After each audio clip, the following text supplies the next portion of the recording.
You're listening to the Houses and Spouses podcast with Ryan Hamilton, where real estate meets real love. From closing deals to saying vows, this is the place where homes, relationships, and real-life stories come together. Let's get into it. Welcome to another episode of the Houses and Spouses podcast with Ryan Hamilton. I am Ryan Hamilton, local real estate agent with Good Oak Real Estate and wedding officiant with the I Do Guru.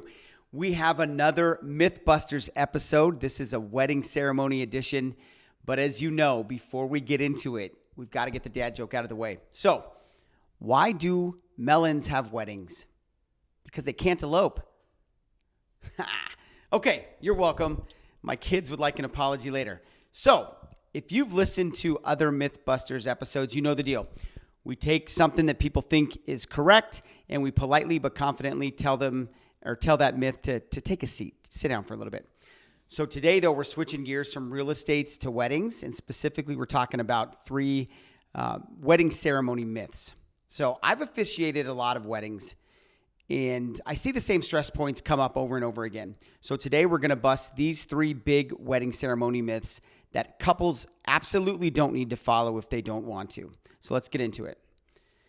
The first myth is a wedding ceremony has to be 30 minutes or longer. This one comes up all the time. Somewhere along the line, couples got the idea that if a ceremony isn't long, then it's not meaningful. Like love is measured in minutes or something like that. Here's the truth. A wedding ceremony does not need to be 30 minutes or longer to be memorable. I've done ceremonies that were 10 minutes long that people still talk about years later. Why? Because they were intentional, they were personal, and nobody was silently checking the sun to see how much longer they had to stand out there or be baking in the sun. Second thing here, guests don't remember how long your ceremony was. They just don't. They remember how it felt.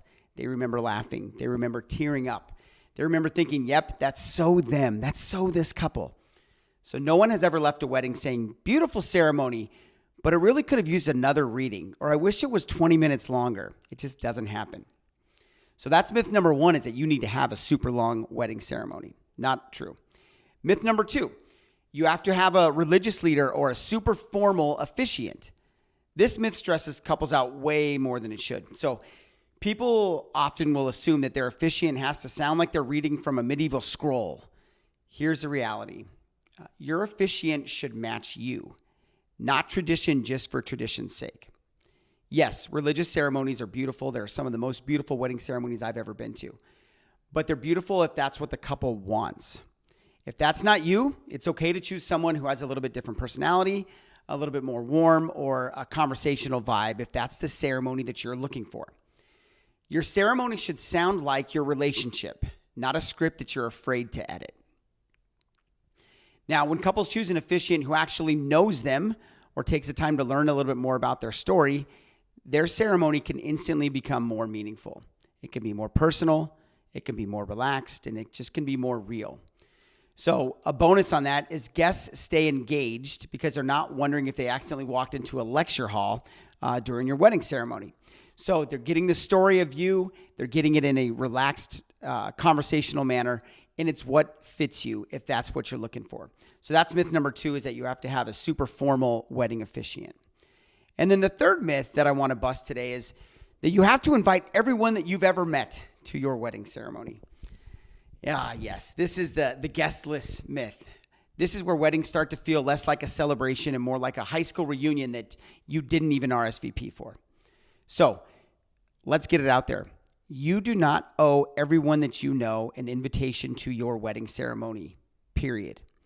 You don't owe coworkers from 3 jobs ago, not your mom's cousin's neighbor, not someone you felt obligated to invite just because they invited you to their wedding ceremony.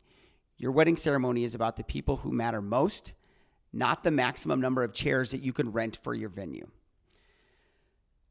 Smaller, more intentional guest lists often create better wedding ceremonies, better wedding receptions, and a better experience on your big day. The energy is different. The emotion is generally stronger, and couples feel way more present instead of being overwhelmed about trying to talk to people that they haven't talked to in years. Intimate doesn't mean boring. Intimate can mean meaningful. So that's the third myth that we busted. So if you're planning a wedding ceremony, here's your permission slip, okay? It doesn't have to be long. It doesn't have to be formal. And it definitely doesn't have to include everyone that you've ever known in your entire lifetime, okay? Your ceremony should reflect you as a couple. It doesn't necessarily need to be a checklist. And when you're ready to let go of these myths, the whole experience gets a little bit lighter and honestly, hopefully, way more fun as well. So if you're enjoying these MythBusters episodes, whether it's real estates or weddings, make sure that you subscribe to our podcast. You can find us on YouTube, on Spotify, and Apple Podcasts. And feel free to share this episode specifically with someone who's planning a wedding and stressing themselves out for no reason, okay? As always, thank you for listening to another episode of the Houses and Spouses with podcast with Ryan Hamilton. I, of course, am Ryan Hamilton, real estate agent with Good Oak Real Estate and wedding officiant with the I Do Guru. And remember, the best ceremonies don't follow the rules. They follow the couple.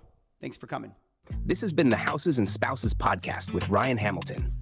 Thanks for tuning in. Don't forget to subscribe and share this episode with someone who needs it. For real estate help or a wedding ceremony crafted with care, connect with Ryan online.